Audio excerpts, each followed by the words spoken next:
Hello friends, आप सभी का वेलकम करता हूं बिहार का नंबर 1 यूट्यूब एकेडमी पे। जी हां दोस्तों, आप सभी का स्वागत है।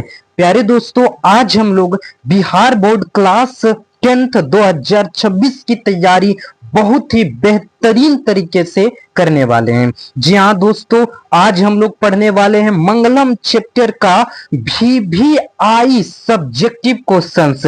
जी हाँ दोस्तों, जिसका संबंध सीधे आपके एग्जाम से होगा। चलिए प्यारे दोस्तों, देर ना करते हुए आज हम लोग एक एक ऑब्जेक्टिव को तो मैंने देख ही लिया है, अब सब्जेक्टिव को देखेंगे। जी हाँ दोस्तों, किसी भी प्रकार की दिक्कत आपको कहीं भी नहीं होगी। तो प्यारे दोस्तों, सबसे पहले इस वीडियो को लाइक कर दीजिए। यदि आप चैनल पे नए हो तो इस चैनल को जल्द से जल्द सब्सक्राइब कर ही दीजिए, ताकि प्यारे दोस्तों एक एक वीडियो का नोटिफिकेशन आपके पास सबसे पहले पहुंच सके। चलिए प्यारे दोस्तों, हम लोग देर ना करते हुए सीधे अपने क्वेश्चंस की ओर बढ़ते हैं। सबसे पहला क्वेश्चन है प्यारे दोस्तों, है ना, बहुत ही अच्छे प्रश्न है। उपनिषद का क्या स्वरूप है? जी हाँ दोस्तों, उपनिषद का क्या स्वरूप है, पठित पाठ के आधार पर स्पष्ट करें। बस ऐसा ही प्रश्न आपको देखने को मिलेंगे जब आप एग्जाम हॉल में बैठिएगा। चलिए दोस्तों, आपको किस प्रकार से लिखना है ताकि आपको ज्यादा नंबर मिले। यदि 5 मार्क का पूछता है तो 5 में 5 नंबर लेकर के आइएगा। ठीक है, देखिए लिखने का ढंग भी मैं बताऊंगा, है ना। देखिए ऐसे आप लिखिएगा। सबसे पहले उपनिषद का निम्नलिखित स्वरूप है। फर्स्ट पॉइंट दीजिएगा, उपनिषद वैदिक साहित्य का अभिन्न अंग है। जी हाँ दोस्तों, बात बिल्कुल सही है। आगे देखेंगे तो दूसरा पॉइंट में आप लिखिएगा, इसमें, है ना, यानी कि इनमें दर्शन शास्त्र के सिद्धांतों का वर्णन है। उपनिषद में परमात्मा की महिमा का वर्णन है और सत्य, संसार, ईश्वर और मोक्ष से संबंधित ज्ञान जो है इसमें ही मिलते हैं। तो प्यारे दोस्तों, आपको समझ में आ गया इस क्वेश्चन का आंसर और याद भी हो गया होगा। चलिए मैं आगे बढ़ता हूं और आगे एक एक चीज को समझाता हूं। देखिए एक पॉइंट और है। देखिए उद्देश्य, इसका क्या उद्देश्य है? तो इसका उद्देश्य है प्यारे दोस्तों आत्मा का ज्ञान और परमात्मा की लक्ष्य प्राप्ति। जी हाँ दोस्तों, आगे बढ़ता हूं और दूसरा क्वेश्चन, अच्छा अभी एक और भी क्वेश्चन है ना, अमर, अजर और अदृश्य है। चलिए आगे बढ़ते हैं ना। आगे देखिए, यहाँ पे देखिए, है ना, देखिए प्यारे दोस्तों यहाँ क्या कहा जा रहा है कि आत्मा का स्वरूप क्या है। यहाँ पे पूछा गया है आत्मा का स्वरूप और पठित पाठ के आधार पर स्पष्ट करना है। ना कि प्यारे दोस्तों कई लोग ऐसे भी लिख देते हैं आत्मा के विषय में कि आत्मा ये होते हैं, यो होते हैं, है ना, बहुत कुछ लिख देते हैं। लेकिन यहाँ पे कहा गया है पठित पाठ के आधार पर, यानी कि आपको पाठ के आधार पर ही लिखना है, ना कि आलतू फालतू चीजों से आप भर दीजिए। ऐसे में तो आपको एक भी नंबर नहीं मिलने वाले हैं। ठीक है, तो लिखिएगा कैसे? ऐसे आत्मा का, यानी ऐसे लिखिएगा, उपनिषद का निम्नलिखित स्वरूप है। सबसे पहले आत्मा गूढ़ और सूक्ष्म है, यानी कि आत्मा जो है प्यारे दोस्तों बहुत ही सूक्ष्म है ना, बहुत ही सूक्ष्म है, नगण्य है ना, और वह गुफा में छुपी हुई रहती है ना। आगे मैं बढ़ता हूं, मतलब गूढ़ है वही है, छुपे हुई रहने का मतलब है। ठीक है, देखिए यहाँ पे दूसरा पॉइंट में आपको लिखना है, यह शरीर और इंद्रियों से परे है, यानी आत्मा जो है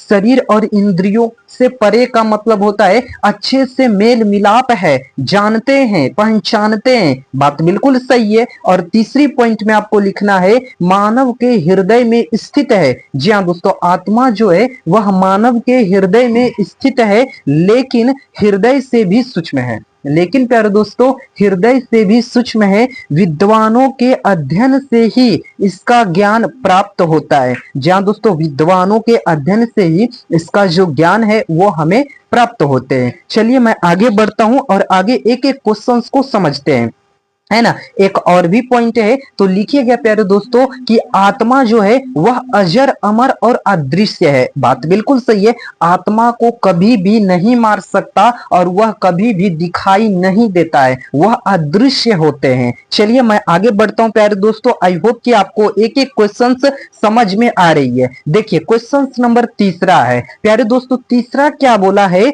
मंगलम पाठ के आधार पर सत्य की महत्ता पर प्रकाश डालें। मंगलम पाठ के आधार पर सत्य के बारे में क्या कहा गया है? आपने यदि बुक में अच्छे से एक एक मंत्र को बढ़िया से पढ़ा होगा तो आपको एक एक चीज समझ में आ रही होगी, है ना प्यारे दोस्तों। जैसे कि यहाँ पे देखिए कहा जा रहा है कि सत्य की महत्ता का वर्णन करते हुए महर्षि वेद व्यास जी कहते हैं, चूंकि महर्षि वेद व्यास जी ने लिखा प्यारे दोस्तों, तो वे कहते हैं कि, है ना, यदि आप ऐसे लिखिएगा ना बहुत ही अच्छे अच्छे वाक्य में तो पूरा मार्क मिलेगा। देखिए लिखिएगा, महर्षि वेद व्यास जी कहते हैं कि हमेशा सत्य की ही जीत होती है। बात बिल्कुल सही है कि हमेशा सत्य की ही जीत होती है, असत्य की नहीं। सत्य से ही देवलोक का रास्ता मिलता है। जी हाँ दोस्तों, यदि सत्य की प्राप्ति हो तो जरूर हमें देवलोक का रास्ता मिलता है। इसीलिए तो मोक्ष प्राप्त करने वाले ऋषि लोग जो हैं वे सत्य को प्राप्त करते हैं सबसे पहले, फिर देवलोक जाते हैं और देवलोक में ही सत्य का सबसे बड़ा खजाना छुपा हुआ है ना प्यारे दोस्तों। जी हाँ, चलिए मैं आगे बढ़ता हूं और आगे बताता हूं, है ना। क्वेश्चन नंबर 4 क्या है ना प्यारे दोस्तों। क्वेश्चन नंबर 4 कहते हैं, नदी और विद्वान में क्या समानता है? पठित पाठ के आधार पर बताइए। जी हाँ दोस्तों, नदी और विद्वान में क्या समानता है? आपने यदि बढ़िया से पढ़ा होगा तो आपको पता होगा। जैसे प्यारे दोस्तों देखिए यहाँ पे पहला पॉइंट जो है, नदी, पहला जो पॉइंट बोला जा रहा है, विद्वान व्यक्ति अपने नाम और रूप को छोड़कर परमात्मा यानी श्रेष्ठ पुरुष को प्राप्त करता है। जी हाँ दोस्तों, जो विद्वान पुरुष होते हैं ना वे क्या करते हैं तो अपने वास्तविक नाम और रूप को छोड़ देते हैं और परम पुरुष परमात्मा को प्राप्त करते हैं। चलिए आगे देखते हैं प्यारे दोस्तों। दूसरा पॉइंट में लिखा है, दूसरा पॉइंट में क्या चीज लिखा है तो लिखा है, नदी अपने वास्तविक नाम और रूप को छोड़कर समुद्र में मिल जाते हैं। जहां दोस्तों और आगे समझिए, नदी का वहना और विद्वान का ज्ञान मार्ग समान होता है। जहां दोस्तों नदी का बहाव और विद्वानों का जो ज्ञान होता है वह मार्ग समान होता है। और आगे देखते हैं, तीसरा पॉइंट में कहता है, नदी जैसे समुद्र में विलीन होती है ठीक उसी प्रकार से विद्वान भी ब्रह्मा में विलीन हो जाते हैं। जिस प्रकार से एक छोटी मोटी नदी समुद्र में मिल जाती है, पता भी नहीं चलता है, ठीक उसी प्रकार से एक विद्वान पुरुष भी ब्रह्मा में विलीन हो जाते हैं, उन्हें पता ही नहीं होता है। चलिए मैं आगे बढ़ता हूं प्यारे दोस्तों और आगे एक एक चीज को समझते हैं। देखिए यहाँ पे लिखा गया है कि यह मिलान जो होता है ना, मोक्ष की प्राप्ति का मार्ग है। यह जो मिलान है वह मोक्ष प्राप्ति का एक मार्ग है। विद्वान का ज्ञान और साधन नदी की तरह निरंतर अस्थाई होना चाहिए। जहां दोस्तों निरंतर क्या होना चाहिए? अस्थाई होना चाहिए। और यह क्वेश्चंस बिहार बोर्ड में पूछे गए हैं। देखिए कब पूछे गए हैं, सत्र में लिख करके लाया तो 2008, 2021, है ना, 2024 तक में पूछा गया प्रश्न है। सोच लीजिए कितना इंपॉर्टेंट क्वेश्चन है। मैं आगे बढ़ता हूं प्यारे दोस्तों और क्वेश्चन नंबर 5 को देखते हैं, है ना। क्वेश्चन नंबर 5 कहता है, महान लोग संसार रूपी सागर को कैसे पार कर जाते हैं? जहां दोस्तों महान व्यक्ति जो होते हैं वह संसार रूपी सागर को पार कर जाते हैं। कैसे? यह श्वेताश्वतरो उपनिषद के अनुसार, यानी बता दिया गया है कि यह जो श्लोक लिया गया है वह श्वेताश्वतरो उपनिषद से लिया गया है और उन्हीं के अनुसार आपको लिखनी है। ठीक है, तो देखिए यहाँ पे कैसे लिखिएगा, तत्वज्ञानी लोग और अज्ञानी लोग में अंतर होता है। जी हाँ दोस्तों, तत्वज्ञानी और अज्ञानी लोगों में अंतर होता है, बात बिल्कुल सही है। तो चलिए क्या होता है आगे समझते हैं। यहाँ पे पॉइंट दूसरा कहता है, तत्वज्ञानी लोग जो होते हैं वह मृत्यु और जीवन के भ्रम को समझकर संसार रूपी सागर को पार कर जाते हैं। उन्हें ज्ञात होता है, पहले से जानकारी मिली होती है उन्हें कि इस सागर को पार करने का सबसे उत्तम मार्ग उपनिषदों में बताया गया है। आप यदि उपनिषद पढ़िएगा, यदि आपको पढ़ने के कभी मौके मिले तो आप अवश्य पढ़िएगा। इन सभी चीजों की जिक्र वहां पे अच्छे से की गई है। ठीक है, चलिए मैं आगे बढ़ता हूं और आगे देखिए प्यारे दोस्तों, आपको ऐसे ही लिखना है जिस प्रकार से मैं लिख करके दिया, बस वैसे ही लिखिएगा तो आपको पूरा मार्क मिलेगा। और यदि आप पैराग्राफ की तरह लिख दिए हो तो समझ जाइए कि आपको 2 नंबर का तो 1 मार्क मिलेगा, 5 नंबर का 3 मार्क मिलेगा।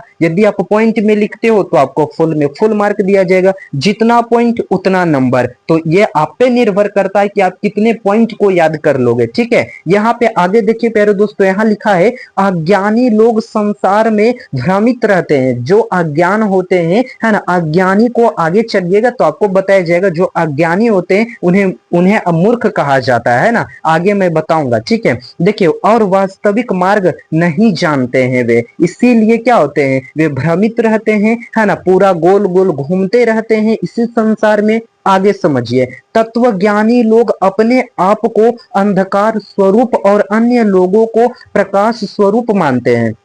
यानी कहने का मतलब प्यारे दोस्तों, जो ज्ञानी होते हैं ना, वे अपने आप को अंधकार स्वरूप मानते हैं, यानी कि हम कुछ भी नहीं जानते हैं। और अन्य लोगों को, दूसरे लोगों को प्रकाश स्वरूप मानते हैं, यानी कि वो समझते हैं कि वे लोग हमसे ज्यादा ज्ञानी हैं। ठीक है, इसी यही तो होता है ज्ञानी लोगों और अज्ञानी लोगों में अंतर। ठीक है प्यारे दोस्तों, चलिए मैं आगे नेक्स्ट क्वेश्चन की बात करता हूं। अच्छे प्यारे दोस्तों, अभी और भी है। ठीक है, और भी देखिए, देखिए यहाँ पे क्या लिखा है, यह ज्ञान उन्हें आत्मा और परमात्मा की प्राप्ति के लिए मार्गदर्शित करता है। जहां दोस्तों यह जो ज्ञान होता है वह आत्मा और परमात्मा से उन्हें मिलाता है। और यह क्वेश्चंस बिहार बोर्ड में पूछे गए सत्र 2015 में पूछा, 2017 में पूछा, 2020 में पूछा, 2021 में पूछा, 24 में भी पूछा, तो जरूर 2026 में भी पूछेगा। ठीक है, चलिए मैं आगे बढ़ता हूं प्यारे दोस्तों और आगे समझाते हैं।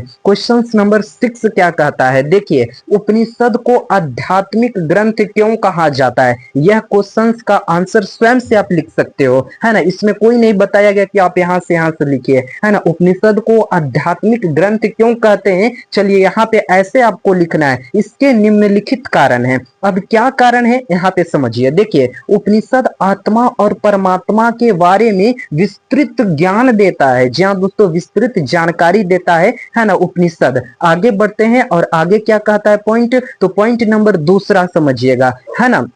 पॉइंट नंबर 2 बताया गया है कि यह बताता है कि परमात्मा संपूर्ण जगत में व्याप्त है। बात बिल्कुल सही है, उपनिषद से ही हमें पता चलता है कि परम पुरुष परमात्मा इस संसार में सभी जगह है। उपनिषद हमें सत्य, ज्ञान और मोक्ष की ओर मार्गदर्शन करते हैं और यह जीवन और मृत्यु के रहस्य को समझाने में मदद करता है। जहां दोस्तों उपनिषद जो होते हैं जीवन और मृत्यु के रहस्यों को समझाने में काफी मदद करते हैं। आगे मैं बढ़ता हूं प्यारे दोस्तों और आगे यहाँ पे क्या चीज लिखा गया है नेक्स्ट, तो उपनिषद को अध्ययन यानी कि अध्ययन परम और पुरुष परमात्मा के प्रति, है ना, श्रद्धा उत्पन्न करते हैं। यानी उपनिषद को पढ़ने से हमें पता चलता है कि यह परम पुरुष परमात्मा के प्रति श्रद्धा उत्पन्न करते हैं और वे जीवन में, है ना, नैतिकता और आध्यात्मिकता, है ना, और आध्यात्मिक चेतना विकसित करते हैं। तो इसीलिए प्यारे दोस्तों आप सभी को उपनिषद पढ़ना चाहिए, यदि मिले तो आप जरूर पढ़िएगा, है ना, आप जरूर समझिएगा। चलिए नेक्स्ट क्वेश्चन से, और इस चैप्टर का सबसे अंतिम प्रश्न है और इस वीडियो का भी अंतिम प्रश्न है ना प्यारे दोस्तों। इस चैप्टर यहीं तक समाप्त हो जाएगी, उसके बाद मैं आप सभी को नेक्स्ट चैप्टर पाटलिपुत्र के बारे में बताऊंगा, पूरी डिटेल से होगी, किसी प्रकार की दिक्कत नहीं होगी। तो देखिए क्वेश्चन नंबर 7 क्या कहता है, मंगलम पाठ का 5 वाक्यों में परिचय दे। और यह क्वेश्चन कई बार बिहार बोर्ड में पूछा है प्यारे दोस्तों, 2025 में भी पूछ दिया गया है। ठीक है, चलिए यहाँ पे लिखते, आप ऐसे ही लिखिएगा, निम्नलिखित हैं। अब यहाँ पे सबसे पहला आपको बताना है कि मंगलम पाठ में 5 मंत्र शामिल है। मंगलम पाठ में कितने मंत्र, तो 5 मंत्र शामिल है और जिसमें से 4 मंत्र उपनिषद से लिया गया है, ये बात याद रखिएगा। और एक मंत्र है ना बुक के द्वारा लिखा गया है, ठीक है, जो बुक लिखा है प्रकाशन के द्वारा।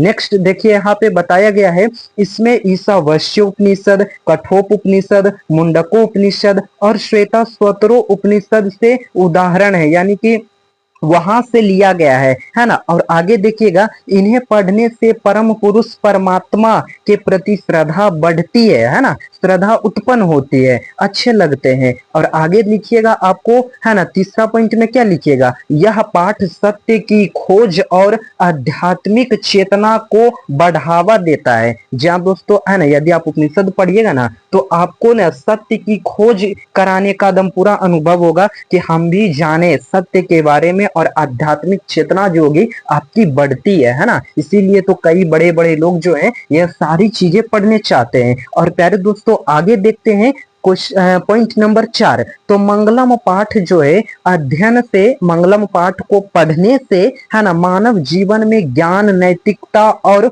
मोक्ष की दशा मिलती है। जी हाँ दोस्तों, इसकी एक दिशा मिलती है। चलिए मैं आगे बताता हूं और आगे समझिए। तो प्यारे दोस्तों यहीं तक कुल थी, है ना। तो आशा करता हूं कि आज की क्लास काफी अच्छा रहा प्यारे दोस्तों, है ना। आप एक एक सब्जेक्टिव ऑब्जेक्टिव पूरा याद कर लीजिएगा, क्योंकि मैं जो भी कराता हूं वो सीधे 2026 के बिहार बोर्ड के उद्देश्य से कराता हूं।